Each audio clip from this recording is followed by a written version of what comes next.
오늘 제목을 제가 돌아갈 내 고향, 성전의 완성 이렇게 잡았습니다. 앞에 우리 학개서를 읽어보면은 학개서하고 2달 차이가 나온다는 걸 금방 알 수 있습니다. 학개서 1장에서는 어떻게 얘기했냐면은 보실래요? 학개서 다리오 왕 제2년 그랬죠? 6째 달 그 달 초하루에 여호와의 말씀이 선지자 학개로 말미암아 이렇게 내려왔어요. 그러면은 우리가 다시 스가랴 보면은 다리오 왕 제2년 똑같죠? 6째 달에서 이제 8째 달에 2달 뒤에 활동하신 분이다 이렇게 볼 수 있어요. 날짜를 정확하게 이렇게 몇 월 혹은 몇 월 며칠 이렇게 다 기록을 해놓고 있습니다. 24일에 말씀이 내려왔다 뭐 이렇게 다 적어놨잖아요. 실제 7절에도 보면. 그러니까 같은 시대에 내용이 비슷하지만 학개 선지자의 내용은 우리가 지난 주간에 본 대로 성전 건축하려고 그랬더니 핍박도 많고 와서 정착해서 이제 사람 살림살이 하기도 힘들고 이거 뭐 너무너무 어렵다. 해방하는 일도 많고 그러니까 때가 아닌가 보다. 그리고 성전 건축을 시작도 제대로 못하고 중단해버렸다. 그것에 대해서 하나님께서 학개 선지자를 통해서 성전 건축을 다시 독려했어요. 내가 성전 건축을 소홀히 했을 때에 그때를 한번 추억해봐라. 너희들은 살림이 좀 안정이 될 때까지 좀 뒤로 미추고 해보겠다고 생각했지만 하나님께서 오히려 너희들의 살림을 풀어버렸다. 하나님이 흔들어버렸다. 오히려 너희가 지금 가장 우선적으로 해야 될 일이 성전 건축이다. 이걸 강조했어요. 그래서 성전을 다시 건축하도록 시작할 수 있도록 격려를 주셨던 예언서라고 한다면 스가랴도 역시 성전 건축한다는 것에 대해서는 하나님 똑같이 말씀을 하세요. 성전을 완성할 것을 말씀하시고 또 성전뿐만 아니라 이스라엘의 성민, 하나님의 택한 성민들을 하나님께서 다시 회복시켜서 그 나라를 세우실 것을 약속하고 계세요. 오늘 우리가 읽은 본문의 내용이 그런 내용들이에요. 그래서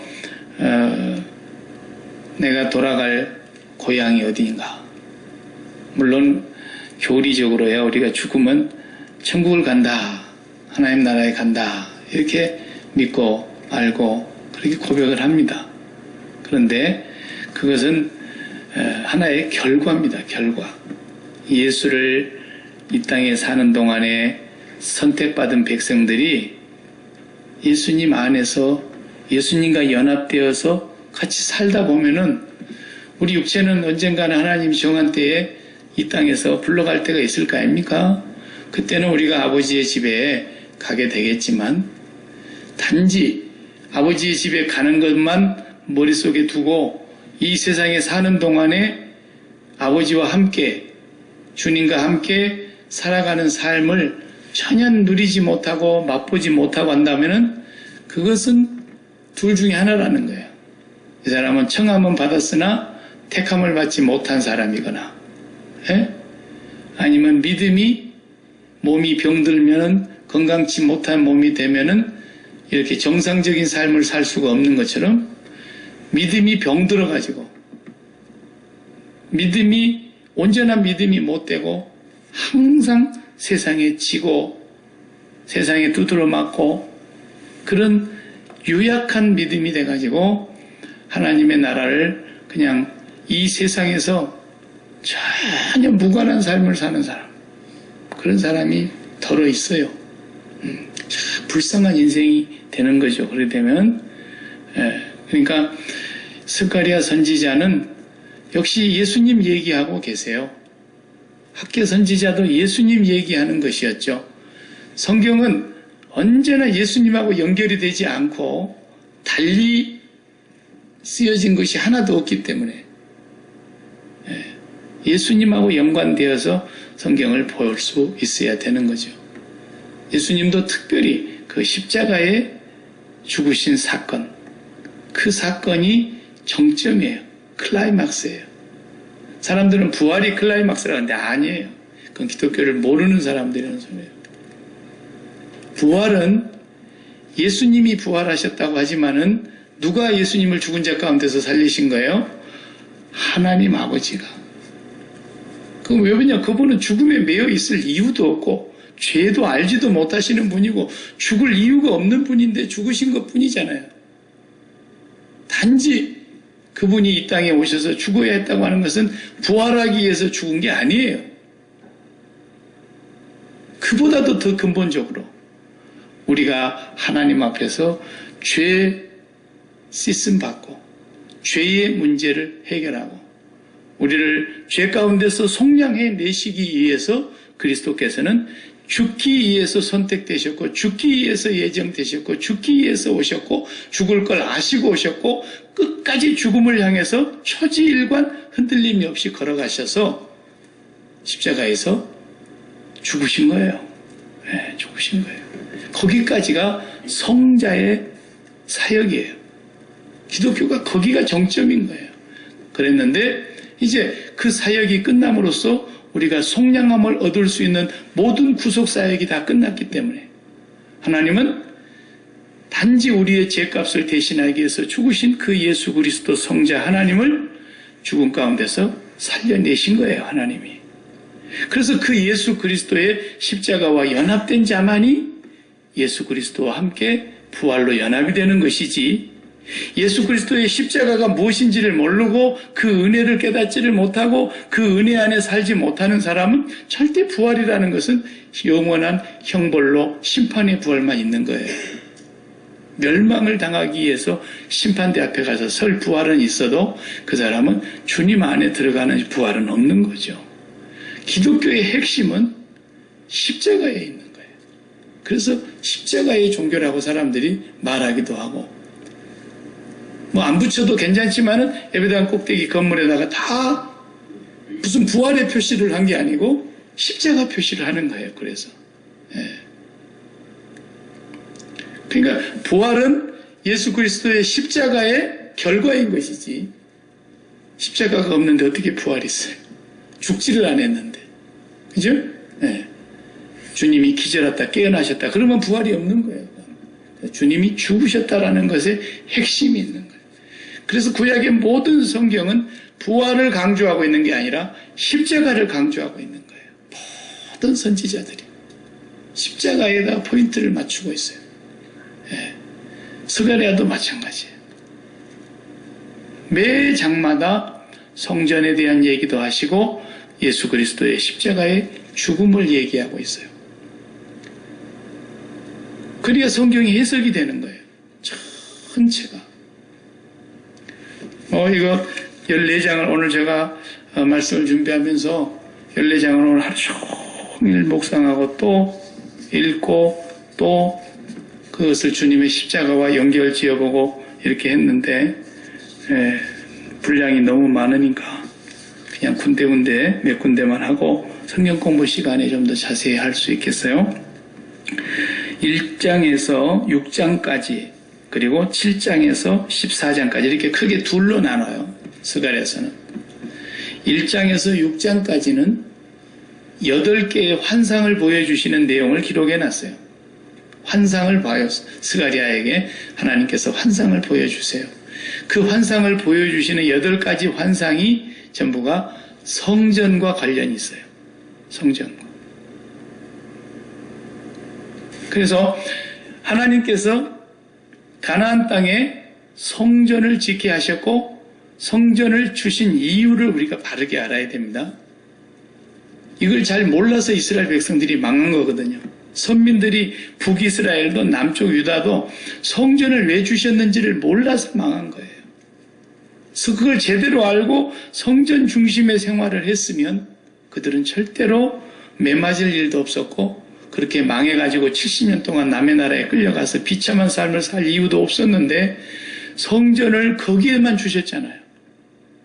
그 밑에 이집트에도 주지 않고 그 위에 시리아에도 주지 않고 아무데도 주지 않고 성전을 이스라엘 예루살렘 시온성에다 주셨단 말이에요. 그리고 그 성전을 완공하고 하나님께서 솔로몬을 통해서 말씀하셨잖아요. 내 이름이 거기에 있을 거다. 항상 내 이름이 거기에 계신다라는 거예요. 그러니까 성전을 주신 목적은 그 이름의 실체가 누구예요? 여호와 그러면은 이름이지만 엘로힘 하면은 그 하나님의 이름이지만 그분의 실체는 하늘에 계신 분이다 이거예요. 예. 우리가 땅의 영역에 살고 있다고 한다면 그 너머의 하늘의 영역에 살고 계시는 하늘에 계신 우리 아버지 그분을 잊지 말라고 준 거예요. 잊지 말라고. 그분을 더 정확하게 말하면 날마다 기억하고 마음에 모시라고. 그러니까 이 선민들을 1년에 남자들은 3번 정도는 성전에 나오게 한 거예요. 6월절에 나와 모든 것을 금하고 나와야 돼. 일손을 다 멈추고 나와야 돼. 1년에 가장 중요한 절기 3개는 반드시 나와야 돼. 이렇게 정해놨어요. 왜? 성전 잊어버리지 말라고. 성전을 생각하면 하나님을 생각해야 되고 그 성전에서 하나님을 우리의 마음에 꼭 모시고 살라. 하나님이 그 성전을 거기에 두신 것인데 이 사람들은 그것을 망각한 거예요. 잊어버린 거예요. 그냥 성전이라는 그 건물이 자기들 땅에 있으면 되는 줄 알았어요. 그리고 그 성전 안에 법궤라고 하는 그런 하나님의 말씀이 담겨져 있는 그리고 하나님이 만나주신다고 약속하신 그 속죄소, 대지성소 거기 법궤가 항상 있으면은 하나님이 함께 있는 줄 알았어요. 그러니까 그 사람들은 성전을 우상화해버린 거예요. 성전을 생활화해야 되는데 성전을 우상화했다니까. 성전 자체를 소중히 여겼어요. No. 그거 갖고는 안 돼요. 이것은 신약에도 마찬가지고 오늘 우리에게도 마찬가지예요. 예. 우리가 지금도 잘못하면 구약의 그런 개념이 아직도 우리 속에 남아있어가지고 교회라고 하면 꼭 건물을 생각하고 아따 교회 잘 지었다 이렇게 우리가 얘기하고 이거 언제 고쳐질는지 모르겠어요. 죽어야 고쳐질 것 같아요. 제가 박 목사 가만히 생각해보면 안 고쳐져. 이게 잘못된 게 이 마귀가 심어놓은 거야. 이거 솔직히 말해서 목사들이 잘못 가르친 거고. 예. 교회 건물이 좀 크고 화려하고 뭐 굉장히 그냥 현대화되는 건물을 갖고 있으면 야, 참 교회 좋다 아니면 성전 좋다 맨 이러고 있잖아요. 어디 가냐 그럼 교회 간다 그러고 지가 교회인데 어디로 가기는 교회는 가는 곳이 아니잖아요. 그러니까 전부가 다 우리도 그런 구약시대의 개념에 우상화되어져 있는 사고방식이 머리에 지배하고 있다니까. 오늘날까지도. 성전은 우리는 이제 누구예요? 예수님이 성전이에요. 다 찾아봐요. 요한계시록 21장 한번 찾아봐요. 찾아보고 의식적으로라도 좀 의도적으로라도 우리가 교회라는 말을 구별해서 쓰고 성전이라는 말을 좀 구별해서 써야 되겠어요. 21장을 찾아보세요. 21장 22절을 보세요. 22절 다 같이 성 안에서 내가 성전을 보지 못하였으니 이유는 왜 못 봤어요? 주 하나님 곧 전능하신 이와 및 어린 양이 그 성전이심이라. 아멘. 하나님과 예수 그리스도께서 우리의 성전이 되시는 거예요. 우리의 성전이 되시는 성전 되시는 우리가 그분 안으로 들어가도록 역사하시려고 오신 분이 누구예요? 성령님이세요. 성령님은 우리의 성전이신 하나님과 그의 보내신 자 예수 그리스도 어린 양을 우리가 모시도록 하는 분이라 이 말. 성령님은. 성령님이 하시는 사역은 그거예요. 성전이 하나님이세요. 성전이 예수님이세요. 그러니까 예수님도 이 땅에 오셔서 요한복음 2장에 똑같은 요한이 쓴 요한복음 2장에도 그랬잖아요. 너희가 이 성전을 헐어라. 그러면 사흘 만에 다시 일으키리라. 이랬단 말이에요. 그때 그 성전이 뭐예요? 당시 유대인들은 헤롯이 지은, 돌로 지은 헤롯 왕 때에 허락받아서 지었다. 그래서 헤롯 성전이라고 하는 그 돌로 지은 예루살렘 성전을 생각하고 46년 걸려서 우리가 지었는데 네가 사흘 만에 다시 짓는다고? 이렇게 생각을 하고 있는 거예요. 그 사람들도 못 알아들어. 예수님이 제자들도 못 알아들었다 그랬잖아요. 거기 보면 주님이 부활하시고 승천하시고 그 다음에 성령이 오셔서야 너희가 이 성전을 헐라 하시는 그 말씀이 자신의 육체를 두고 하신 말씀이었구나 라고 알았다는 거예요. 성령이 오셔서. 왜? 성령이 하시는 일이 그거니까. 성령님이 오셔서 우리가 하나님이 성전이요 예수 그리스도가 우리의 성전인데 그분을 우리 마음에 심령에 모시도록 하기 위해서 절대로 잊어버리지면 안 된다는 거예요. 예. 그러니까 교회 갑시다. 그 말이 틀린 말이라는 것이 확실하잖아요. 내가 교회고, 그죠? 내가 교회고. 그리고 성전은 누구예요? 예수 그리스도 하나님. 그러니까 우리가 그 성전을 모시는 거예요. 모시는 거예요. 이 땅에 육체로 있는 동안에는 근데 이제 이 육체를 벗으면 자, 예수님이 본래 하나님이셨는데 사람의 몸을 입고 오셨다는 것을 용어로 한문 용어로 바꿨을 때 말하세요. 성육신 이런다 그러죠. 성육신으로 이 땅에 오셨다 이거예요. 예? 그러면 반대로 한번 얘기해 봅시다. 우리가 육체를 벗고 영의 몸으로 하나님께 가면은 우리는 뭐가 되겠어요? 성육신입니까 우리가? 성영신 그래야죠. 한문으로 하면 성영신이 되는 거예요. 성영신. 영의 몸이 되니까 육의 몸이 있은즉 또 영의 몸이 있다 그랬잖아요. 그 육의 몸이 죽고 우리가 이 땅에서 육체가 이제 끝나고 그러면은 영의 몸으로 하나님 앞에 갔기 때문에 영과 영이 만나는 거 아니에요. 영의 몸이 만나는 거예요. 그렇기 때문에 우리가 하나님을 거기서는 얼굴과 얼굴을 대하여 보는 것처럼 하나님을 직접 대하게 되는 그런 영의 몸이 됐단 말이에요. 성전이 어디가 필요하겠어요. 그러니까 아버지 하나님이 성전이고 어린 양 예수 그리스도가 성전인데 그러니까 이 땅에 있는 동안에 우리가 그 하나님 아버지를 잘 모시라고 육체로 있는 동안에는 성령이 오셔서 우리를 도우시는 거예요. 그런데 그 하나님 아버지와 예수 그리스도를 모셔야 되는 우리 마음에다가 맨날 뭔만 모신다고요? 자식 모시고 돈님 모시고 사업님 모시고 건강님 모시고 쾌락님 모시고 세상님 모시고 온갖 더러운 것을 다 집어넣어갖고 우리의 성전을 어떻게 만들어놨어요? 완전히 그냥 더럽혀고 완전히 그냥 쓰레기통을 만들어놓고 완전히 오물 잡통을 만들어놓은 거예요. 이것이 뭐라고요? 죄악이라니까. 이것 때문에 망하는 것이고 이것 때문에 지옥을 가는 거고 이것 때문에 멸망을 당하는 것인데 우리를 그렇게 살지 않고 멸망당하지 않게 하시려고 독생자가 오셔서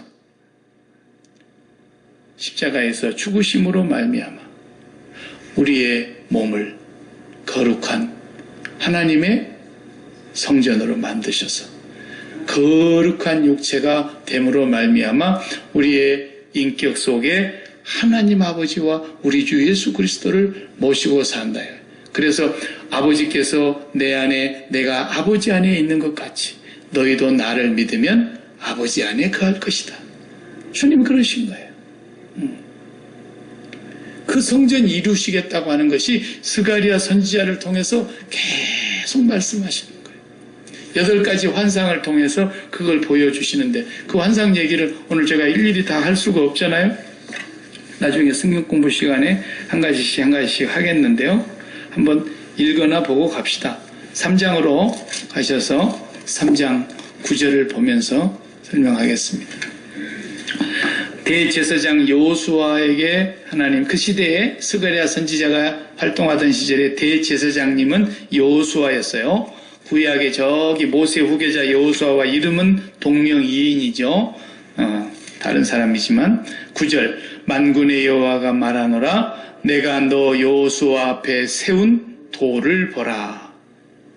한 돌이 7 눈이 있느니라. 내가 거기에 새길 것을 새기며 이 땅의 죄악을 하루에 제거하리라. 여기 돌 얘기가 나와요. 돌에 7눈이 있고, 그리고 환상이에요. 환상 지금 보여주시는 거예요. 그 돌은 뭐예요? 건축자의 버린 돌이 시편 118편을 인용해서 예수님께서 말씀하셨잖아요. 건축자의 버린 돌이 모퉁이의 머릿돌이 되었나니 이는 여호와께서 행하신 것이요 스가랴 선지자의 예언과 지금 일치되는 내용이에요. 예. 거기에서 하루 만에 죄를 다 제거해버리겠다는 거예요. 이분이 누가? 예수 그리스도께서 십자가에서 죽으심으로 말미암아 그분이 돌아가시는 그 한순간에 십자가의 죽음으로 말미암아서 모든 사람의 죄를 다 씻을 것에 대해서 지금 예언하고 계시는 거예요. 예수님에 대한 얘기를 그렇게 설명을 하고 있는 겁니다. 또 4장으로 가서 보면은 4장의 환상이 또 나와요. 10절을 보세요. 4장 10절 보면 작은 일의 날이라고 멸시하는 자가 누구냐? 사람들이 스룹바벨의 손에 다림줄이 있음을 보고 기뻐하리라. 이 7은 온 세상에 두루 다니는 여호와의 눈이라 하니라. 그 다음에 또 스가랴가 물어보는 거예요. 내가 그에게 물어 이르되 등잔대 좌우에 두 감람나무는 무슨 뜻입니까? 감람나무 환상을 보여주시는데 무슨 뜻입니까? 물었더니 그분이 대답하여 이르되 내가 이것이 무엇인지 알지 못하느냐 하는지라. 내가 대답하되 내 주여 알지 못하나이다. 모르겠다 그랬어요. 그랬더니 이는 기름 부음 받은 자 2명이다. 2명. 두 감람나무는 온 세상에 주 앞에 서 있는 자니라. 그러니까 감람나무가 여기서 처음에 나오는데 이 원수 마귀 자식인 전도관, 천부교라 그러죠. 전도관 2단 말이에요. 옛날 한국에서 얼마나 득세했습니까? 60년대, 70년대. 이제 다 망해가지고 없어졌지만, 그 전도관의 박태선이라는 사람이 교주 아닙니까? 이 친구가 스가랴서를 해석하면서 내가 바로 이 감람나무다 이랬던 거예요. 그래가지고 죽으면 안 죽고 아주 죽으면 부활한다 그래갖고 또 장례도 밀주고 난리를 하고 그랬는데 갔다가 안 살아나니까 그냥 썩은 시체 냄새 나니까 무덤에 갖다 묻어놨는데 또 뭐 며칠 만에 살아난다고 무덤에 가서 예배를 드리고 난리 법석 그랬잖아요. 지금 아마 뼈다구나 몇 개 있을런지 모르겠네. 두개골하고 아마 허벅지 뼈나 좀 있을려나 골반이나 좀 있을려나. 이 빌어먹을 인간이 지가 여기 감람나무라 그랬다. 기름 부음을 받은 자 둘이니라.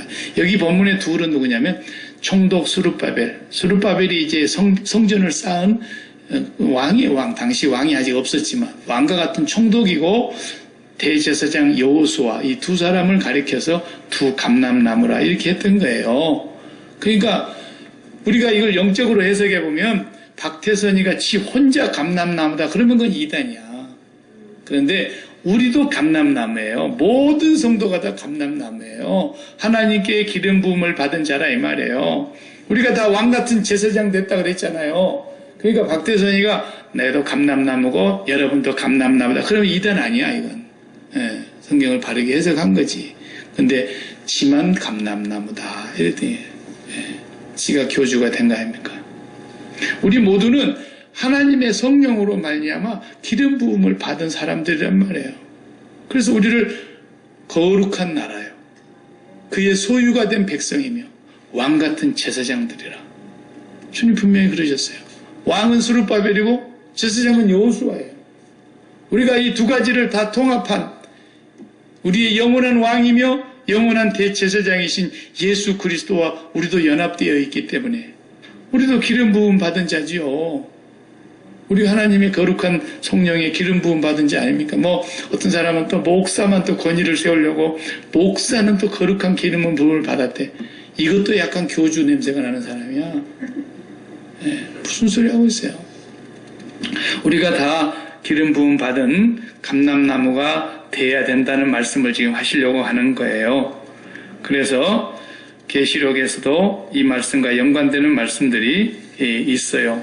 그 다음에 5장에는 환상이 두 가지가 나오는데 날아가는 두루마리 환상이 나오고 에바 속에 어떤 여인이 담겨가지고 저 신할 땅 바벨론으로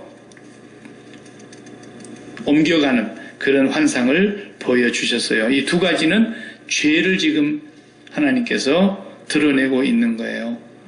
성전을 저들이 짓지 않고 있는 것은 하나님께 대한 마음이 없다는 거예요. 마음이 없다는 거예요. 그래서 하나님께 마음 두지 아니하고 세상을 우선하고 세상에다 마음 두는 것은 이건 결국은 뭐냐면 바벨론을 쫓아가는 죄악이라는 거예요. 바벨론이라는 그 성경의 의미는 그 당시나 지금이나 마찬가지예요. 미국도 오늘날 바벨론이라고 말해도 틀리지 않아요. 왜냐하면 세상에서 최고 가는 가치가 모여있는 곳을 바벨론이라 그러는 거예요. 그래서 종교개혁자 루터가 논문을 썼을 때 논문의 제목 중에 하나가 교회의 바벨론 포로 이런 제목으로 논문을 썼어요. 바벨론 포로라는 것은 저 구약시대에 있었던 사건 아닙니까? 그런데 하나님의 선한 백성들이 바벨론의 포로로 끌려간 이유가 뭐예요? 성전을 등한시하고 성전의 주인이신 하나님을 마음에 모시는 걸 등한시하고 전부 바알과 아세라를 쫓아가면서 이 세상의 마음을 붙였지 않습니까? 그래서 그들은 바벨론으로 끌려갔던 거예요. 포로가 되어서. 오늘날 교회도 마찬가지라는 거예요. 우리의 성전이신 예수 그리스도와 하나님을 마음에 모시지 아니하고 우리 마음에 우리 지성소에 세상을 담고 세상을 사랑하고 세상의 빨대를 꽂고 살아가는 사람들은 이미 전부 바벨론의 포로가 된 사람들이라는 거예요. 바벨론 포로. 네. 이 사람들은 하나님이 반드시 심판하신다는 것을 저주의 상징으로 5장에서 두루마리, 날아가는 두루마리와 에바 속에 담겨져 있는 여인을 저 바벨론 신할 땅, 옛날에 그 뭡니까? 바벨탑을 쌓았던 그 신할 평지로 빨리 옮겨가는 거예요. 하나님을 사랑하지 아니하고 세상을 사랑하는 죄는 반드시 심판하는 저주를 5장 3절에서 선포하고 있는 거예요. 5장 3절에 분명히 그러죠. 그가 내게 이르되 이는 온 땅에 내리는 저주라. 도둑질하는 자는 그 이쪽 글대로 끊어지고 맹세하는 자는 저쪽 글대로 끊어지리라. 저주받을 거라는 거예요. 대략 그런 얘기인데요. 그 다음에 이제 6장에 가서 또 환상이 보이는데 4개의 병거가 보여요. 4병거에 말이 타고 있어요. 붉은 말, 검은 말, 흰 말, 어룽지고 건장한 말, 4종류의 말이 4병거를 끌고 있는 그 모습이 보였어요. 환상 속에서. 이것은 이제 유다 땅을 괴롭혔고 선민들을 괴롭혔던 북쪽에 있는 저 강대국 아수르나 바벨론이나 바사, 페르시아나 저 남쪽으로 내려가는 아룽진 말은 남쪽으로 보냈다 그랬죠. 남쪽에 이집트, 애굽이나 이런 모든 강대국들 틈바구니 속에서 그동안에 유다 땅은 말로 닿을 수 없이 고난을 당했으나 하나님이 이 모든 강대국들을 다 바람 앞에 건불처럼 쓸어버리겠다고 하는 환상을 보여주신 거예요. 예. 그러니까 하나님이 심판하시면 이사야 45장에 뭐라 그랬어요? 온 전 세계 열방을 뭐라 그랬어요?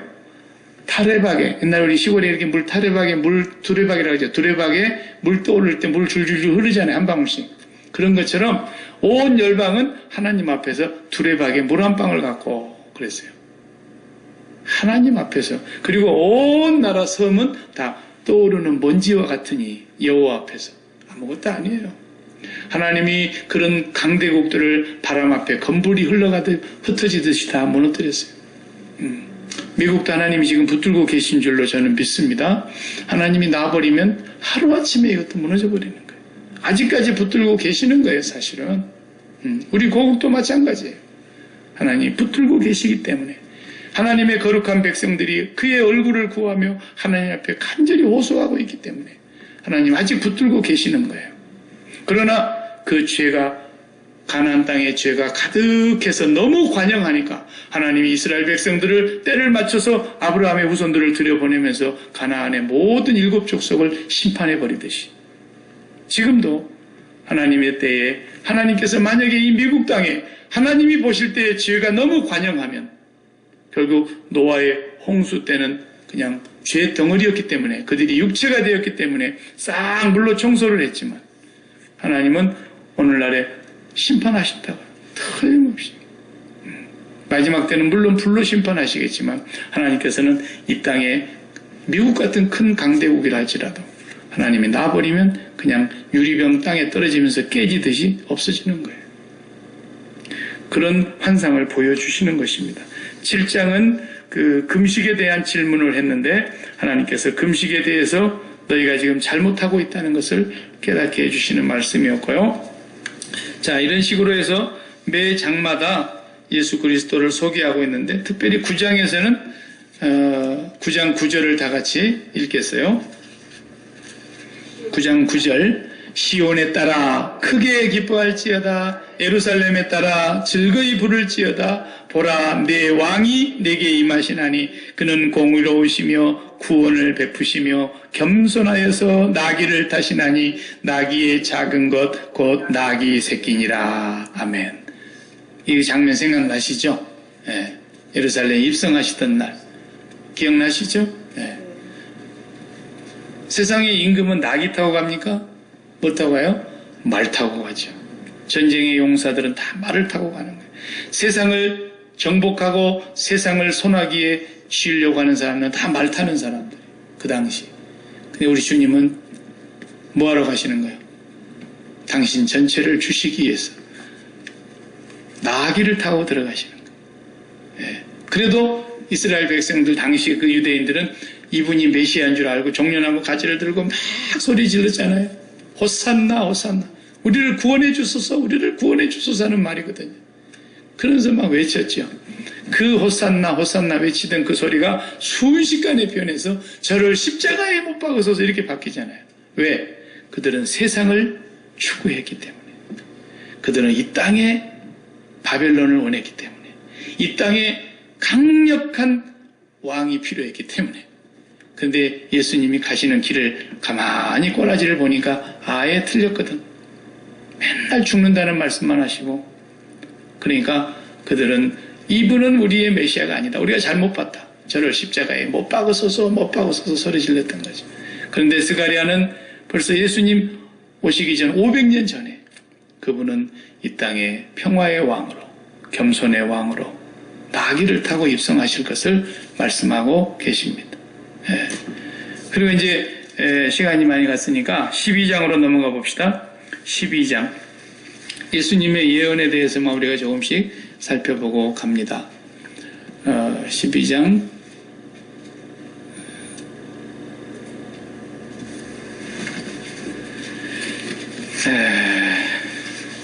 10절 내가 다윗의 집과 예루살렘 주민에게 은총과 간구하는 심령을 부어주리니 그들이 그 찌른 바 그를 바라보고 그를 위하여 애통하기를 독자를 위하여 애통하듯 하며 그를 위하여 통곡하기를 장자를 위하여 통곡하듯 하리라. 10절에서 14절의 말씀이 예수님에 대한 아주 정확한 예언을 또 하고 계세요. 어떻게 보면은 스가랴서의 12장은 예수 그리스도의 복음서라고 말할 만큼이나 정말 정교하고 성령의 감동으로 예수 그리스도의 십자가의 죽음을 정확하게 묘사하고 있어요. 얼마나 성령께서 감동해서 기록한 하나님의 말씀은 한치의 오차가 없어요.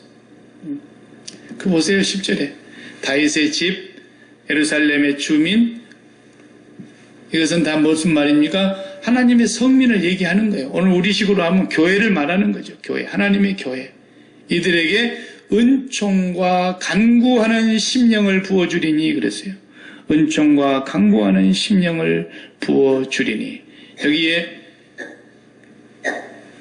간구하는 성령을 부어주시리니 이렇게 해석해도 틀린 말은 아니에요. 하나님께서 우리에게 성령을 주셔서 하나님이 예비해 놓으신 그 은총을 우리에게 누릴 수 있도록 해주시겠다는 약속인 거거든요. 그런데 어떤 약속입니까? 그들이 그 찌른 바 그를 바라보고 누구예요? 찌른 바 그를 바라보고. 누가 찔림 당하신 거예요? 예수 그리스도예요. 예수 그리스도를 바라보고 그랬잖아요. 예수 그리스도를 바라보고. 어떻게 해야 된다는 거예요? 그 다음 말씀이 더 중요합니다. 그를 위하여 애통하기를. 그래서 애통해야 된다는 거예요. 애통. 애통하는 자가 복이 있나니 그랬잖아요. 애통하기를 어떻게 애통해야 된다고요? 독자를 위하여 애통하듯 그를 위하여 통곡하기를 장자를 위하여 통곡하듯 하리로다. 무슨 말이냐면요. 이거 설명하고 제가 마칠게요. 요즘이야 뭐 장자니 뭐 차자니 뭐 아들이니 딸이니 요즘에는 뭐 다 동격으로 동등하게 뿌리는 세상이니까 아들이라고 하는 말이 더 뭐 마음에 확 와닿고 그런 거 없지만 그 당시 그 스가랴 선지자가 이걸 예언하고 있을 그 당시에 장자 혹은 독자 이것은 너무너무 중요한 거 아닙니까? 대를 이으며 하나님의 축복의 기업의 제일 상징이란 말이에요. 그런데 외아들, 외동아들 아니면 장자 그걸 잃어버렸다고 한번 생각해봐요. 부모가 나인성에 과부로 살고 있던 외아들 하나 있었죠. 그 여인의 외아들 그 죽었을 때 얼마나 슬피 울며 장례식에 갑니까? 그런 것처럼 장자가 죽었을 때 나는 장자가 아니라 그냥 외동아들 아들 하나뿐인 독자 아들이 죽었을 때의 그 어미의 통곡, 애통함 안 당해봤으니 상상을 할 수가 없잖아요. 우리가 애를 쓰고 키웠는데 15살쯤 키워놨더니 애가 죽었어. 근데 독자야. 외아들이야. 그럴 때 그 부모가 또 그를 기른 어미가 애통하는 그 애통함이라는 것은 말로 어떻게 표현은 안 되죠. 그렇게 애통하듯이 그를 찌른 바 예수 그리스도를 바라보고 애통해야 된다는 거예요. 그 사람이 구원받은 사람이라는 거예요. 그런 사람이. 그러니까 이것은 제가 성경 말씀대로 보자면 사람을 비유했지만요. 우리 인간들은요. 믿는다 그럴 때는 뭘 얘기하는 거냐면 기쁨의 원인을 얘기하는 거예요. 기쁨의 이유. 내가 믿습니다. 신앙을 고백할 때 믿습니다 많이 그러는데 내가 믿습니다 그럴 때는 그 내용이 뭐냐면 내 기쁨의 이유라는 거예요. 내 행복의 이유라는 거예요. 내가 살아야 될 이유라는 거예요. 내가 사는 목적이라는 거예요. 나를 살게 해주는 원인이 되고 힘이 되는 원동력이 되는 거라는 거예요. 그게 기쁨이거든요. 근데 그게 뭐냐는 거예요. 도대체 그게 사람들은 예수 안 믿는 사람 당연히 돈일 거고 돈 다 가졌으면 그 다음에 건강일 거고 건강한 사람 자식 출세하고 성공하는 것일 거고 그 다음에 비즈니스가 있거나 사업이 있거나 직장이 있으면 번성하고 형통하고 고속 승진해갖고 높은 자리에 올라가는 것일 거고 정치하는 사람 같으면 대통령까지 한번 가보고 싶은 욕망을 달성하는 것일 거고 그런 것들이 자기 마음의 기쁨이라는 거예요. 기쁨. 그게 이루어짐으로써 행복하고 나는 그것이 아직 이루어지지 않았지만 언젠가는 이루어질 걸 목표로 삼고 소원을 품고 나는 그것 때문에 산다. 그것 때문에 오늘 또 일찍 일어나고 늦게 누운다. 그것 때문에 나는 살아야 될 이유를 갖고 있다. 이게 믿는 거라니까요. 그걸 생명이라 그래요. 성경에서. 목숨 명자, 날생자. 살아야 될 명령이라는 거예요.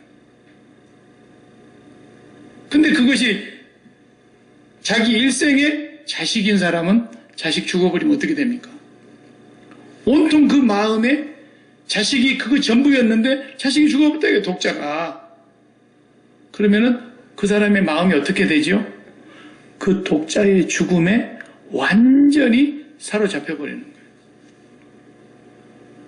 이 아이 하나 때문에 내가 살고 있었는데 이 하나를 위해서 내가 모든 걸 다 희생했는데 이 아이를 위해서 내가 일하고 지금까지 아침 일찍 일어나서 늦게까지 일하는 이유는 이 아이의 행복을 위하는데 이 아이의 행복이 나의 행복이고 이 아이의 기쁨이 나의 기쁨이고 이 아이의 성공이 나의 성공이고 근데 그 아이가 죽었다 이래요.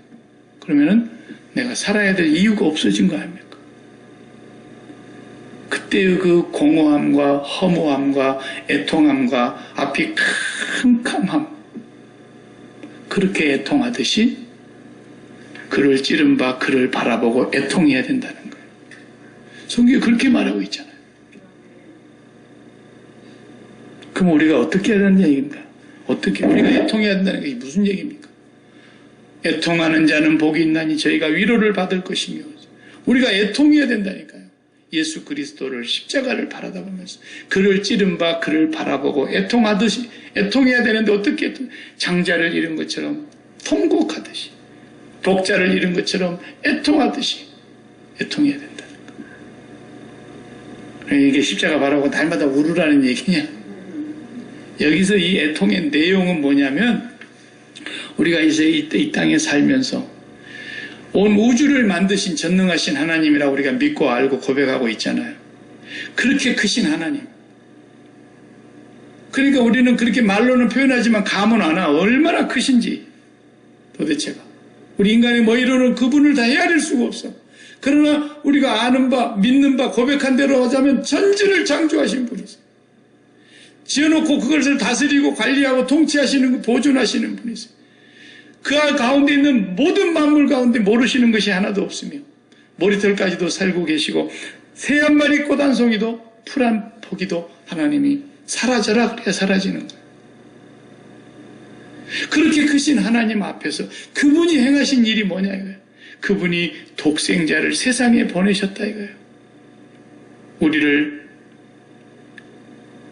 구원하시려고. 그런데 우리는 뭐하고 있어요?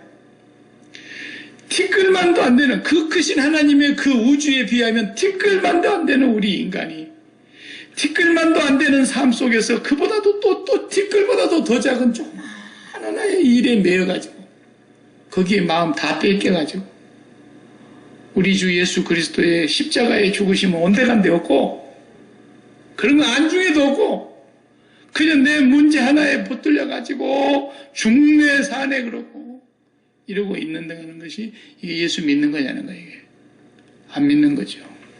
안 믿는 거예요. 그래서 성령이 오신 거예요. 힘으로도 안 되고 능으로도 안 될 것이다. 수르바벨아, 너는 여호와의 신으로 될 것이다.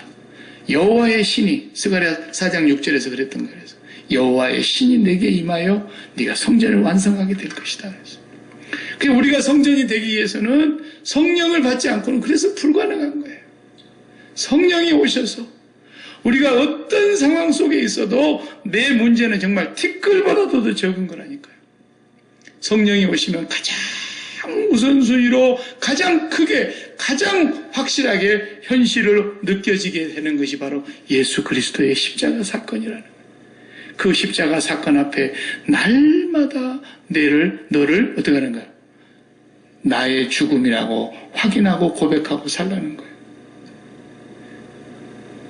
그 사람은 성령이 그 마음을 붙들어 하나님께로 인도해 가시고 우리의 모든 이 땅의 삶은 하나님께서 다 간섭하시고 당신의 뜻대로 이루신다고 하는 것이 스가랴서의 말씀 중에 핵심인 거예요. 그게.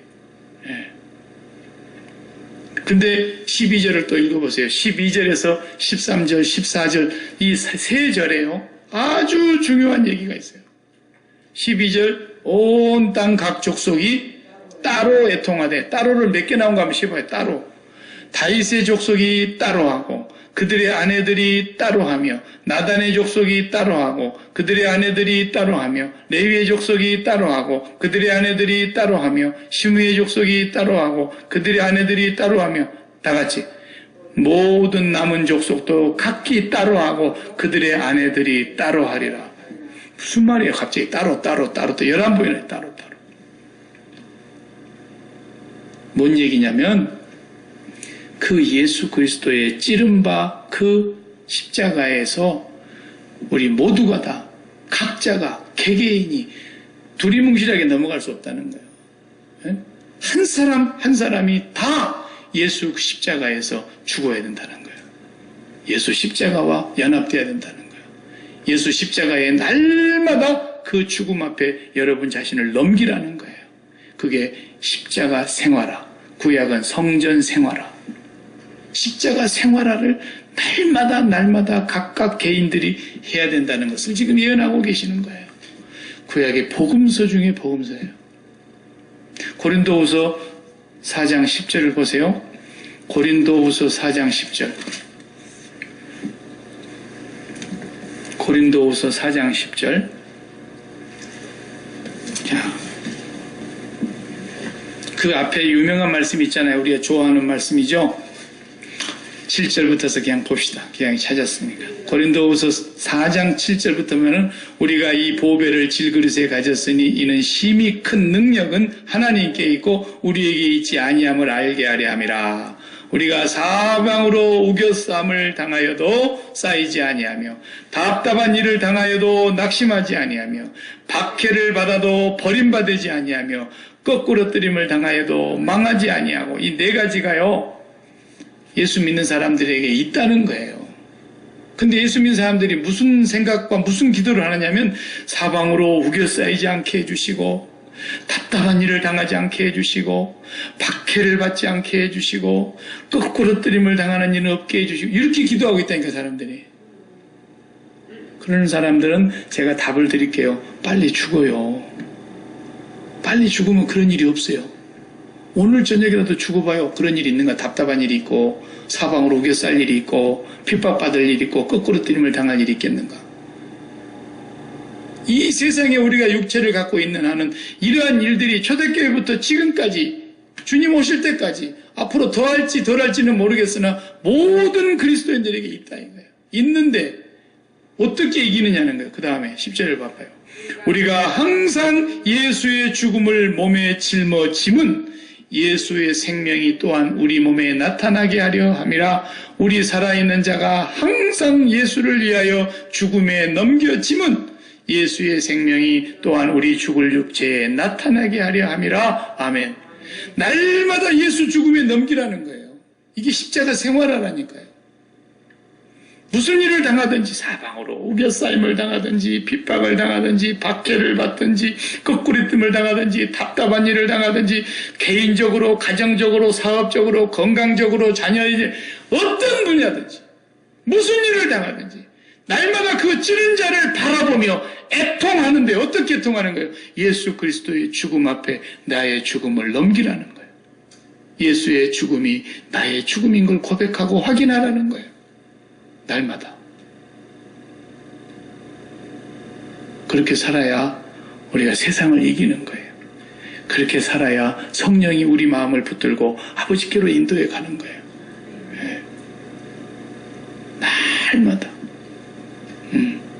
그 스가랴 선지자는 오늘 우리에게 이것을 그 500년 전에 예수님이 오실 것을 바라보시면서 그분이 우리의 성전이시라는 거예요. 이제 우리가 이 땅을 떠나면 그 성전에게로 진짜로 갑니다. 예수 그리스도와 하나님 아버지가 우리의 성전이 되셔서 기다리고 계십니다.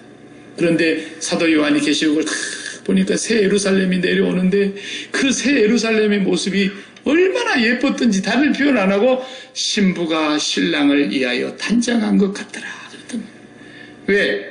한 여자의 일생 가운데 가장 아름답고 행복한 순간은 자기의 일생에 마음을 주고 목숨을 다 주고 사랑하는 남편을 만나서 그와 함께 연합하는 날이 최고의 아름다운 것입니다.